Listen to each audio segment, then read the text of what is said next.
The pandemic exposed some weak points in modern city living, prompting many to speculate that urban life might be coming to a dark close. But cities are adapting with new technology, redesigned spaces, and other new features, all aimed at creating even more vibrant urban ecosystems built to meet the specific needs of the people who live there.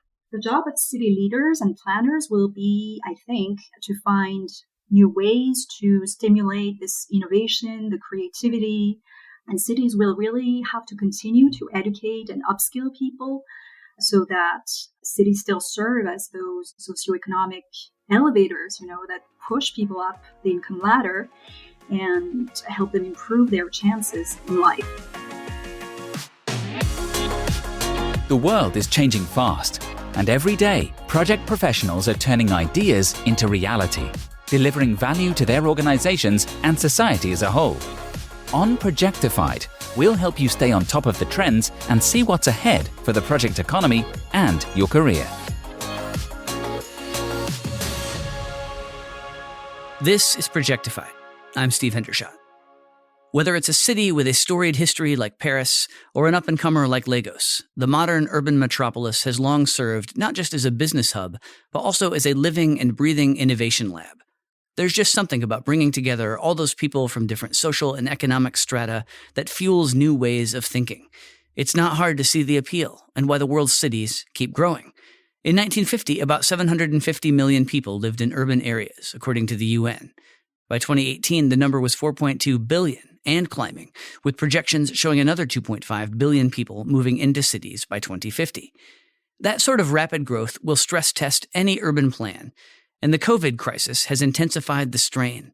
When the pandemic struck, many of the hallmarks of city life, easy access public transportation, skyscrapers with shared amenities, streets packed with shops and restaurants, flipped from pro to con.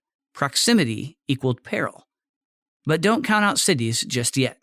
Project teams drawn from across disciplines are responding with a bold reimagining of what cities can be, focusing on resilience, digitization, equity, wellness, and more. Today, we'll speak to several of the leaders behind these efforts. First is Jun Huang, a partner at urban design and planning firm Wei Yang Partners in London.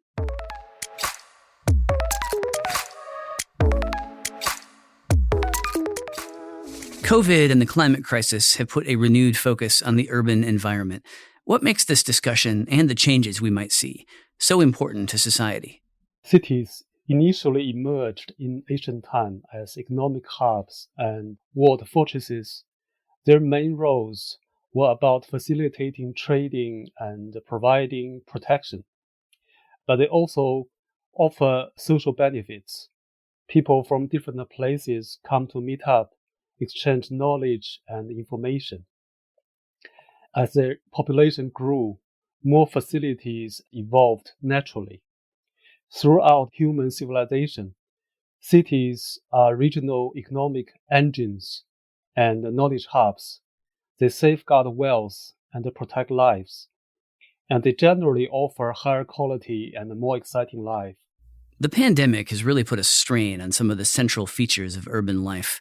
What aspects of modern city living held up well against the pandemic's unique challenges and what didn't?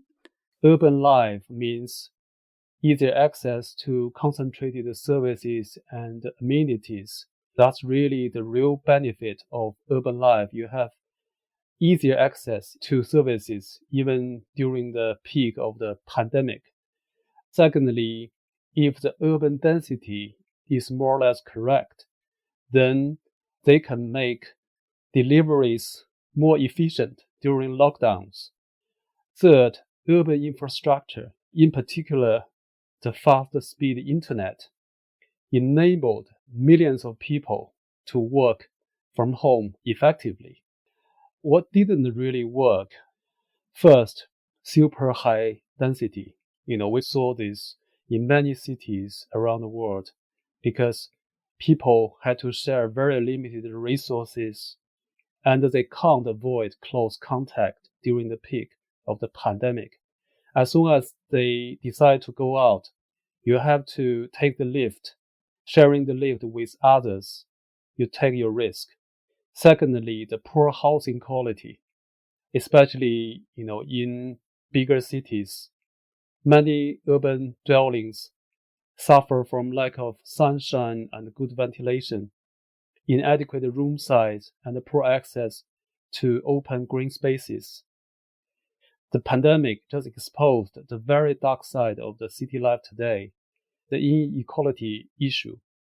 Poor urban populations suffer the most due to inadequate living environment, limited access to food, open spaces, education, and healthcare, and had to travel long to work. Next, transportation. Our cities today were still built around roads and vehicles of all types. Whether it's a diesel car or EV car, they are cars. So they can't really offer safe and truly workable environments. In the meantime, expensive fares, bus fares, taxi fares, train fares, and poor ventilated trains with extremely tight spaces prevent the public from switching to public transport and office workers from returning to cities. This is a real issue. So what needs to change in response? How will cities look different, and how will the approach to projects within cities look different? I think everybody now agrees that the next wave of urban design is really about creating truly sustainable and inspiring urban environments. You can't just plant some trees or, introduce some lawns in the middle of massive development and say, we are becoming greener. You have to think beyond that. In essence, it's about creating safe, healthy, vibrant, and characteristic 15-minute cities. You don't expect people to drive half hour to, get some grocery or milk. You really need to use urban design as a powerful tool to change our city and change our lifestyle. So as a result, I think the future wave of urban design will create a more balanced live-work lifestyle and a more positive spirit in the future cities. Does that mean mostly that project leaders should focus more on values that were previously identified but society has moved away from? Or are there fundamentally new realizations coming out of this? I think it has to be a mix of both, because we are just forced by this pandemic and climate change. If nothing happened, we can more or less just run a slow evolution. Now we are kind of forced to do a more or less revolution. We really need to make some radical changes.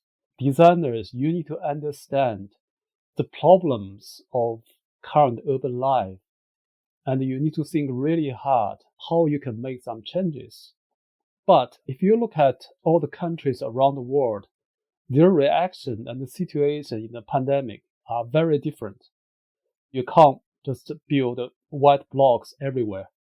You have to make tailor-made solutions. We really need to be more proactive, to engage more with decision makers. I don't think anyone can work out a solution by himself or by the single profession, because all the issues involved are so complicated.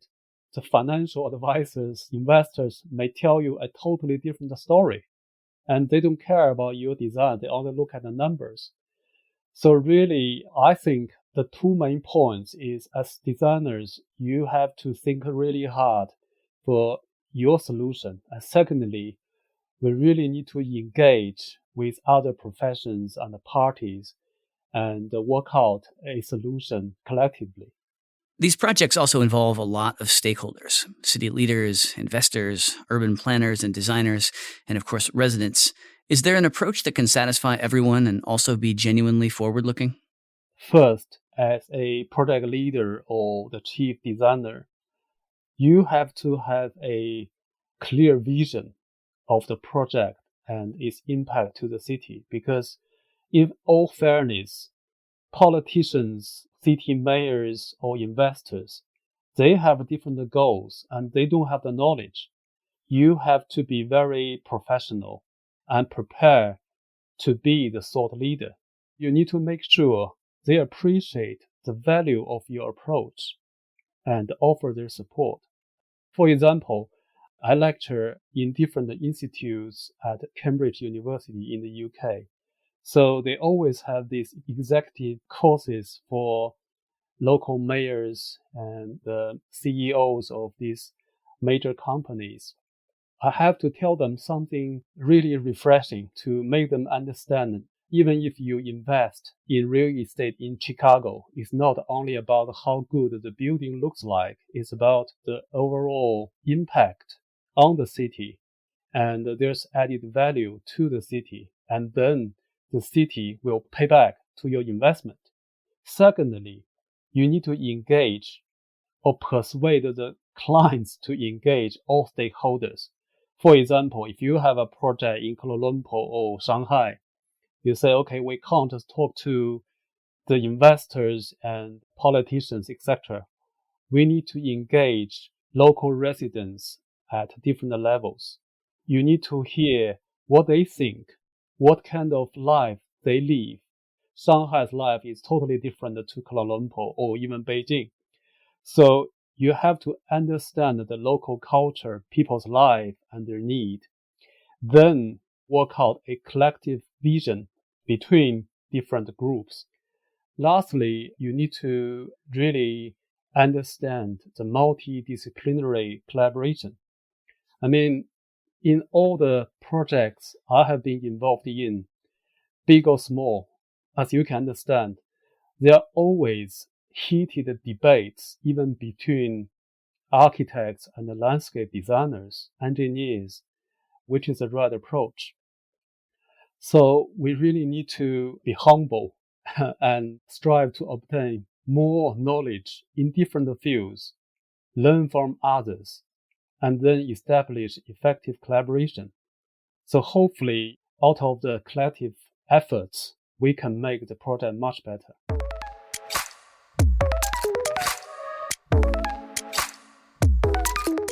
Building better buildings is part of the urban challenge, but just as important to a thriving future city is to remake the way people go from point A to point B.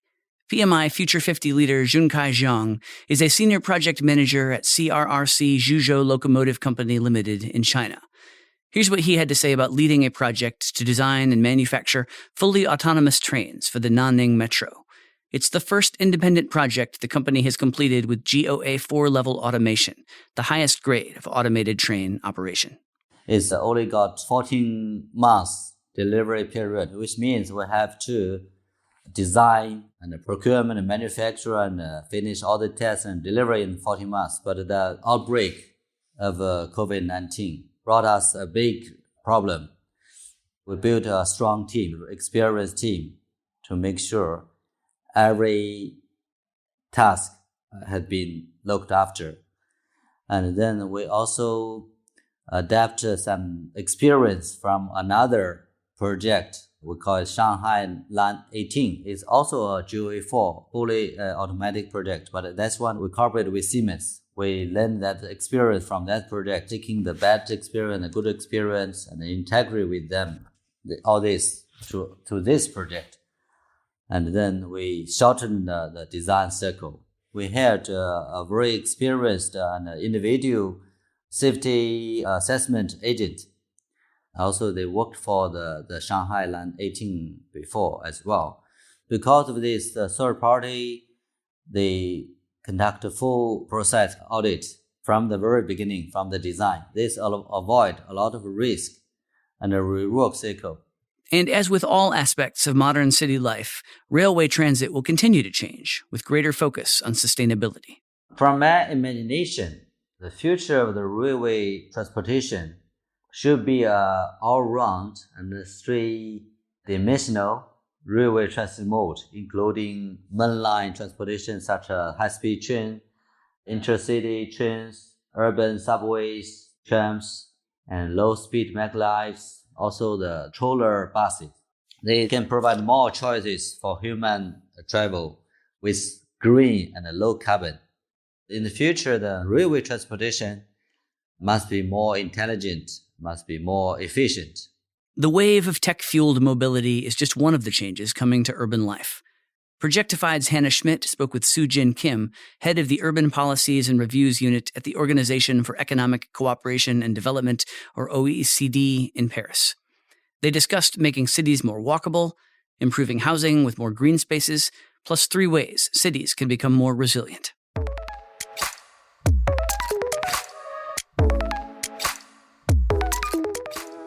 There's no doubt COVID really changed how we live.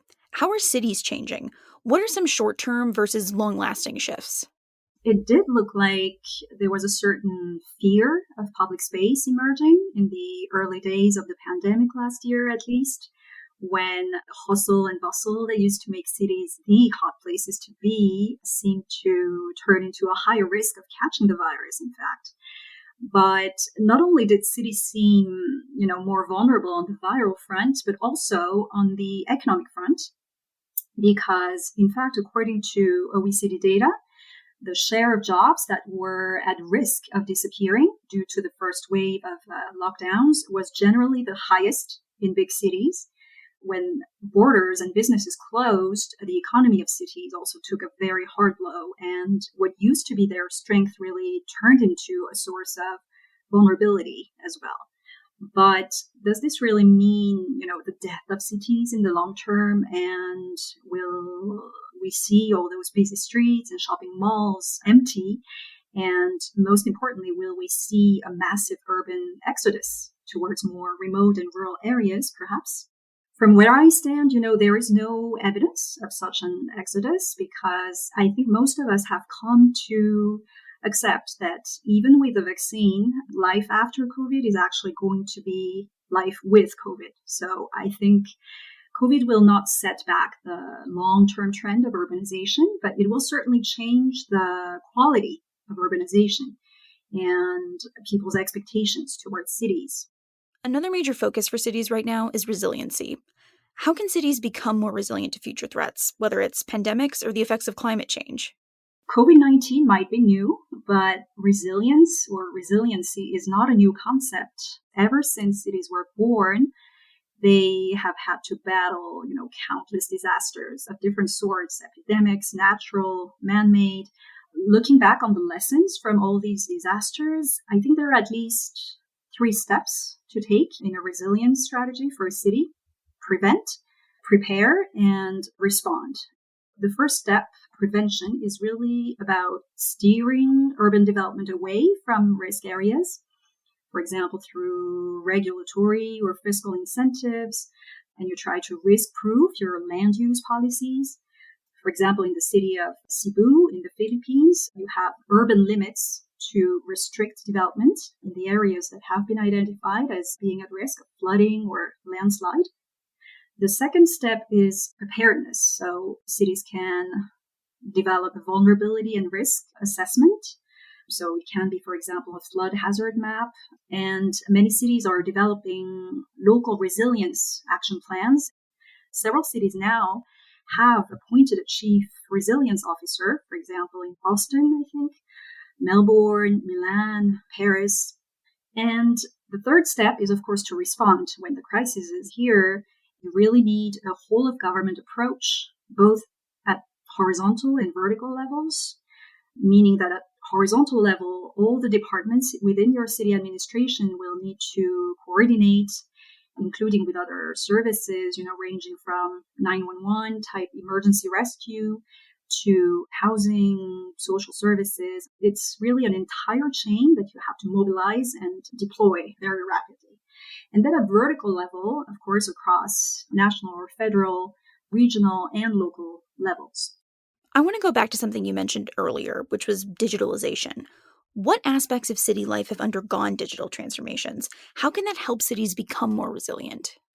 So many aspects of city life have really shifted online. You've got smartphone applications to monitor the evolution of COVID-19 cases and do contact tracing. And then most of us still work largely from home. And our estimates at the OECD show that around half of total jobs, can be worked remotely in big cities such as London or Paris.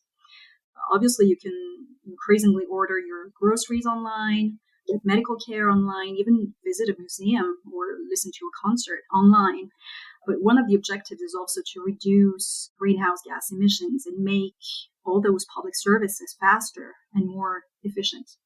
So all these digital technologies and innovations are a pillar of the recovery strategies of cities, and many of them, if not most of them, are here to stay, I think, even after COVID-19 is hopefully behind us. I'm thinking of examples such as the city of Florence in Italy. So the city has already digitalized 85% of its municipal public services, which is already quite impressive. But its recovery strategies is now aiming for a full digitalization. So I think COVID has sort of accelerated a digital transition that was often already underway in cities, but it would have taken much longer to materialize. In the midst of the climate crisis, cities are also looking to become more sustainable. How do they do that, and what's the payoff? I think that unfortunately, the climate emergency and the biodiversity crisis are not going to wait until our cities are done with COVID-19. Every day that passes, we see more signs of environmental degradation that affects cities. And we know that cities already generate 2/3 of greenhouse gas emissions at a global scale, and they produce like half of the world's solid waste. But the good news is that cities are not just the problem. They are also a big part of the solution. For example, there is a huge shift towards, more sustainable urban mobility. And you've got many cities that are investing in expanding or building cycling lanes. And many cities are investing in public transportation. They're also enlarging the size of sidewalks to make cities more walkable. And then moving away from transport, cities are also really rethinking the way they produce and they consume, and they're trying to transition towards a more circular economy. What does this all mean in terms of projects? What kinds of things do you expect to see? Cities will have to look different. First of all, in terms of when and how people use the city. So, for example, working from home is something that is bound to stay, at least partially, which will mean that there is a huge potential to sort of repurpose public spaces, spread out urban traffic, urban activities. I think it brings back the concept of chrono-urbanism, the way the city adapts to different uses over time, but also over space. A second change is, I would say, housing. Housing in cities will need to be of a higher quality, have better ventilation, for example, better thermal insulation, soundproofing mechanisms. And then apart from housing, there is this overall increasing interest for bringing nature back to the city, also embracing those nature-based solutions. And some cities are actually committing to very concrete and quantified targets. For example, you have the city of Milan that pledged to plant 3 million trees by 2030. And there are interesting initiatives also, like in Paris, there's a project to turn school playgrounds into oases to combat, this phenomenon of urban heat islands. So really the goal, I think, will be to make cities more walkable, more cyclable in a way, more breathable, and just more livable overall.